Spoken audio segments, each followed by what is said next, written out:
Sıradaki konumuz operatörler. Ben bu 6 operatörü ikiye böleceğim ve sadece 5 operatörü anlatacağım. Bir tanesinde de kısaca bahsedeceğim. Çünkü sonuncu operatör biraz farklı mecralara gidiyor. Ona da pek kullanacağımızı sanmıyorum ama yine de bilmemiz iyi olacaktır. Öyleyse operatör nedir diye başlayalım. Operatör bir veya birden fazla değişken ya da değerleri üzerinde işlem yapmamızı sağlar. Örneğin toplama, çıkarma ve benzeri işlemler gibi en sondaki yüzde de bizim mod alma işlemimiz. Bu işlemler gibi matematiksel işlemleri gerçekleştiren semboller örnek olarak. C# dilinde operatörler aritmatik, mantıksal, karşılaştırma gibi kategorilere ayrılır. İlk önce aritmatik operatörlerden başlayalım. Visual Studio'mu açıyorum. Buradan isterseniz siz yeni bir proje oluşturabilirsiniz. Tabii ki buradan consoleapp.net framework şablonunu seçerek projenizi oluşturabilirsiniz. Ben kurs içerikten devam ediyor olacağım. Şimdi yeni bir proje oluşturalım. Buradan consoleapp.net framework'ı seçiyorum. İsmine aritmatik operatörler diyelim. Her operatör için yeni bir proje oluşturalım. Create diyorum ve projemi oluşturuyorum. Şimdi kod ekranımız geldi. Yukarıda birden fazla program.js olduğunu görürseniz ikisini de kapatın. Bizi ilgilendiren program.js yani aritmatik operatörün içerisindeki program.js'i açın. Öyle kafanız karışmamış olacaktır. Son olarak da set as startup project diyerek başlangıç projemizi aritmatik operatörler yapıyoruz. Şimdi aritmatik operatörler nedir? Ona değinelim. Aritmatik operatörler matematiksel işlemleri gerçekleştirmek için kullanılır. Bunun içerisinde toplama, çıkarma, çarpma, bölme ve mod alma var. Bunların hepsine teker teker değinelim. Şimdi A ve B şeklinde iki tane integer değişken oluşturalım. Bunların birisine 10 diyelim. Diğerisine de B diyelim. Ve ona da 20 değerini atayalım. Bu şekilde virgül atayarak da birden fazla değişken oluşturabilirsiniz. Yani burada int boşluk A eşittir 10'dan sonra noktalı virgül koymak yerine virgül koyup yine integer bir değişken oluşturmak istiyorsak B eşittir 20 şeklinde yazıyoruz. Şimdi iki tane değişken oluşturduk. A ve B şeklinde. Önce toplama işlemini yapalım. Bir tane int toplam diye bir değişken oluşturuyorum. Eşittir. Buna A artı B şeklinde değişkenlerimi topluyorum. Şimdi bunu console.writeLine kullanarak kullanıcıya yazdıralım. Çalıştırdığımız zaman bu iki sayının toplamını göreceğiz. Tabii ki de programımız hemen kapandı. Bunun nedeni neydi? En sonda kullanıcıya herhangi bir tuşa basmaz yazıp programımızı çalıştıralım. Program hemen kapandı. Nedeni neydi bunun? En sona console.readkey kullanarak kullanıcıya en son olarak herhangi bir tuşa basmasını istememiz gerekiyordu. Program çalıştığında herhangi bir tuşa basmadan program kapanmayacak. Şimdi ikinci işlemimiz olan çıkartma işlemi. Buna da çıkart diyelim. Eşittir. Bu sefer A artı B değil A eksi B şeklinde yazıyorum. Kullanıcıya tekrar gösterdiğimiz zaman bu sefer de 10'dan 20 çıkartacak ve eksi 10 cevabını bulacak. Burada değişkenleri nereye yazdığınız önceki bölümde anlattığım gibi önemli. Bir işlem önceliği söz konusu. O yüzden bunlara dikkat edeceğiz. Zaten dikkat edeceğiz. Tüm işlemleri anlattıktan sonra buna biraz daha değineceğim. Sıradaki işlemimiz neydi? Çarpma. Ona da çarp diyelim eşittir. A çarpı B şeklinde yazıyorum. Sonra console.writeLine deyip çarpı içerisine yazıyorum. Ve start tuşuna basıyorum. Bu sefer de 10 çarpı 20 eşittir 200 şeklinde buldu.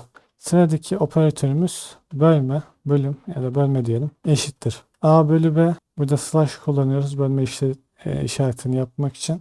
Sonra konsola yazdıralım. Console.writeLine. A'mız 10, B'miz 20 olduğu için 0,5 şeklinde bir cevap döndürmesi lazım. Ama şu anda gördüğünüz gibi 0 cevabını döndürdü.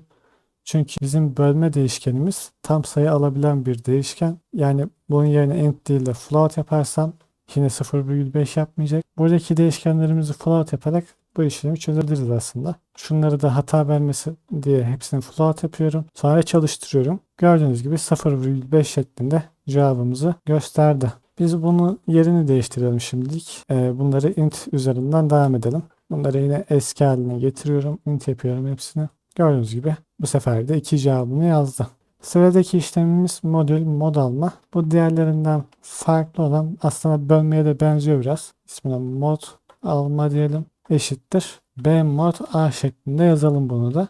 Mod alma simgesini yapmak için shift tuşuna basıp 5 tuşuna basıyoruz. Bu şekilde mod alma işlemini yapmış oluyoruz. Mod alma aslında bölme işleminden kalan sonucu gösteriyor. 20'yi 10'a böldüğümüzde geriye kalan sayıyı bu işaret sayesinde, bu işlem sayesinde almış oluyoruz. Şimdi çalıştırdığımız zaman tabii ki de konsola yazdırmadık. Onu da hemen yazdıralım. Console.writeLine içerisine mod alma şeklinde yazıyorum. 0 cevabını döndürecek çünkü 20 sayısının 10 sayısının bölümünden kalan 0 oluyor. Buradaki sayıları biraz değiştirelim. Mesela 3 yapalım. 20 bölü 3'ten geriye kalan 2 olacaktır ve 2 şeklinde bize göstermiş oluyor. Diğer işlemlerde tabii ki de değişti. Aritmatik işlemlerimiz bu şekilde. Bunların hepsini bir yorum satırına alalım. Biraz da işlem önceliğinden bahsedelim. Yorum satırı nedir? Önce onu söyleyeyim sizlere. Yorum satırına aldığımız kısımlar onları kod olarak görmüyor. Onları sadece arka plandaki kod yazan kişinin görebileceği hale çeviriyor. Yani ben bunları alıp şurada görmüş olduğunuz yeşilimsi bir tuş var. Start'ın hemen sağ tarafına gidince göreceksiniz. Bu tuşa bastığımız zaman seçili alandaki kısımları böyle 2 tane slash koyarak yorum satırın haline getirdi. Biz çalıştırdığımız zaman herhangi bir şekilde buradaki kodu okumayacak. Bunları algılayamayacak. Onu da söylemiş olalım. Ben bu şekilde yorum satırına çevirmeyeceğim. Bir tane daha yorum satırına çevirme hali var. Bu da slash yıldız şeklinde. Kapatmak için de yıldız slash şeklinde yapıyorum ve buradan küçültebiliyorum. Bu şekilde kafanız daha az karışacaktır. O yüzden bu şekilde yaptım ben. Biraz da işlem önceliği nedir ona değinelim. İşlem önceliği aslında matematiktekine birebir aynı. Önce parantez içerisindeki işlemler, sonra çarpma bölme, en son olarak da çıkartma ve toplama işlemleri olacak şeklinde bir öncelik var. Bunlara bakalım. Integer a eşittir 15 olsun. B eşittir 3 olsun. Hatta bir tane daha değişken oluşturalım. Bu sefer buna da c eşittir 50 olsun. Tamam, 3 tane değişken oluşturduk. Şimdi bir tane işlem yapalım. Int ismine hadi işlem diyelim. Eşittir. Buradaki a artı B çarpı C işlemi sonucu ne olacak? Herhangi bir parantez işlemi olmadığı için B çarpı C'den 150 sonrasında A'ya topladığımızda 165 cevabını gösterecek. Console.writeLine işlem yazdığımız zaman 165 cevabını göstermiş oluyor. Bu A artı B'yi bir parantez içerisine aldığımız zaman bu sefer 18 çarpı 50'den bir cevap çıkacaktır. Bu da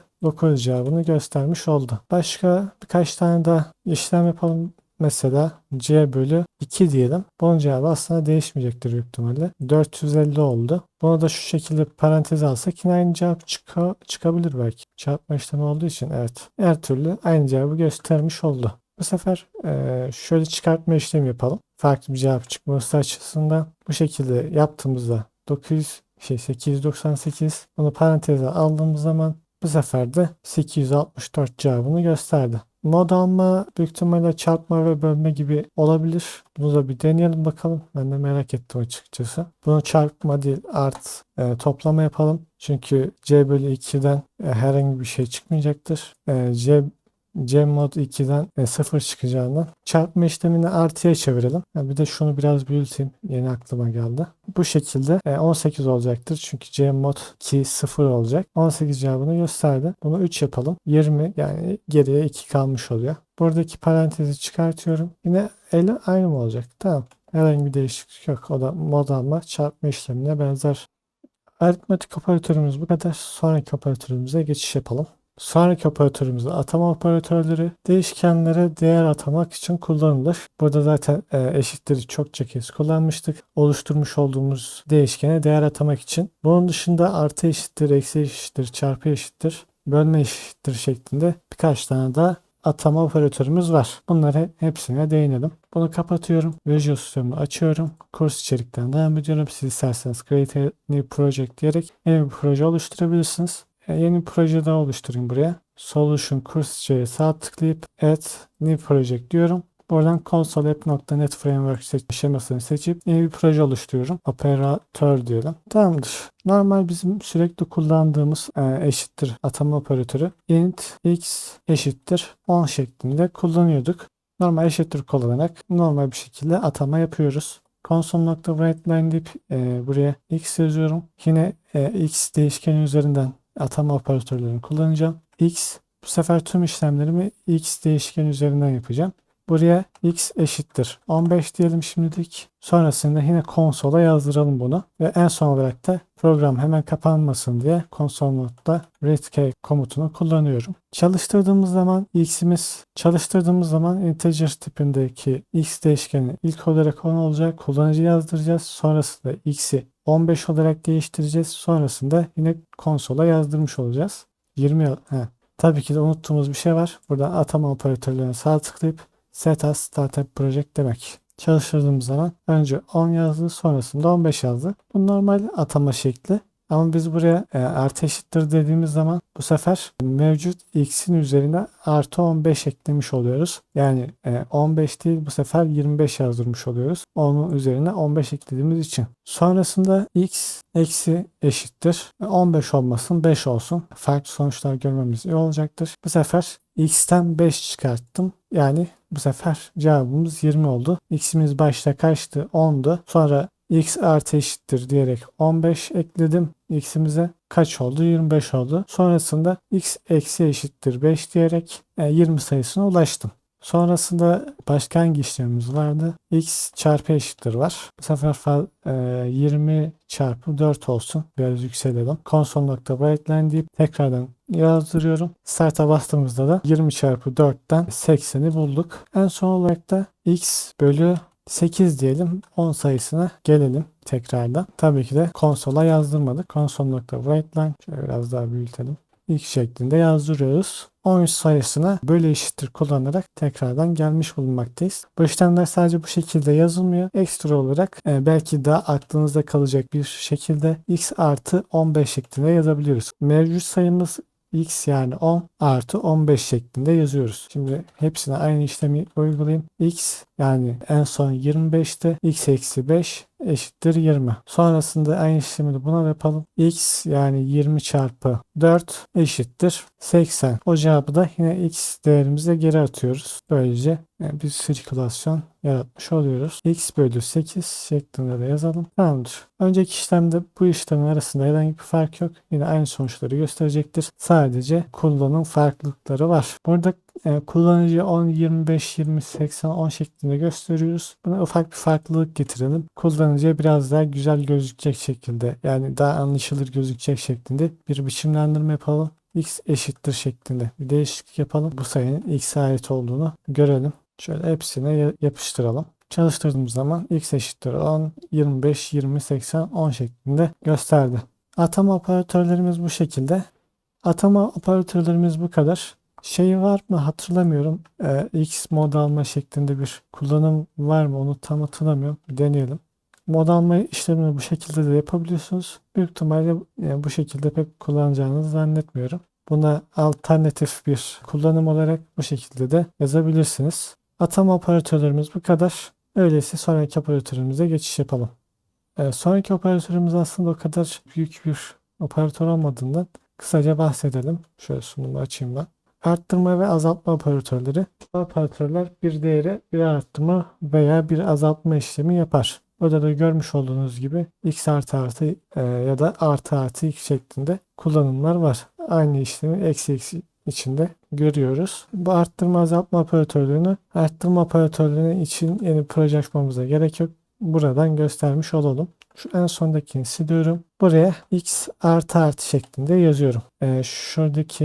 Şuradaki işlemleri yorum satır haline çevirelim ki kafamız karışmasın. Şunu da küçültelim. X artı artı şeklinde yazdığımız zaman x değerimize artı bir şeklinde eklemiş oluyoruz. Yeni x değerimiz 11 olmuş oluyor. Bir de eksiltme komutumuz var. Bunu kopyalayıp yapıştırıp sadece şuradaki artı artıyı eksi x yapacağım. Bu da 1 eksiltiyor. Bu şekilde 10 sayısına geri dönmüş oluyoruz. Onun dışında ekstra bir kullanım daha var. Onları göstermek için bunları siliyorum. Artı artı bu şekilde, bir de bu şekilde yazıyorum. Çalıştırdığım zaman gördüğünüz gibi normalde 11-12 şeklinde yazması gerekirken 11-11 şeklinde yazdırmış. Bunun nedenini değinelim. Biz artı artı x yaptığımız zaman önce x'imize 1 arttırıyor. Sonrasında bu x'i kullanmamıza imkan sağlıyor. Alttaki şekilde kullandığımız zaman x'imizi önce kullanıyoruz, sonra 1 arttırıyoruz. Böyle bir farklılık var. Eğer ben bunların yerini değiştirirsem bu sefer 10-12 cevaplarını göstermiş olacak. Bunu da bilmeniz önemli. Bunu da bilmiş olduk. Aynı işlem eksi eksi için de geçerli. Bu sefer de tam tersi bir işlem olacak. 18 şeklinde gösterdi. Eğer ben bunların yerini değiştirirsem bu sefer 9 şeklinde yazacak.